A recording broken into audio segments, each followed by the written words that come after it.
ರೈತ ಇರದ ನಾಡೇ ಇಲ್ಲ, ರೈತ ಬೆಳೆದ ಬೆಳೆ ತಿನ್ನದವರೇ ಇಲ್ಲ. ರೈತ ಎಂದು ಸ್ವಾರ್ಥಿ ಅಲ್ಲ, ತನಗೆ ಮಾತ್ರ ಎಂದವನು ಬೆಳೆಯುವುದಿಲ್ಲ. ಮುಕ್ಕೋಟಿ ದೇವತೆಗಳು ಇದ್ದರೆ ಏನಂತೆ, ಗಣಪತಿಯೇ ಮೊದಲು ನಮಗೆ ಎಲ್ಲ ಪೂಜೆಗೆ.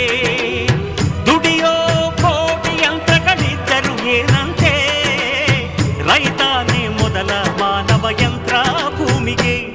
ಈ ರೈತ ನಕ್ಕರೆ ನಗುವುದು ಭಾರತ, ಈ ಭಾರತ ದಿವಸ ಲೋಕದ ಸ್ನೇಹಿತ. ಅನ್ನ ನೀಡೋರೆ ನನ್ನೋರು,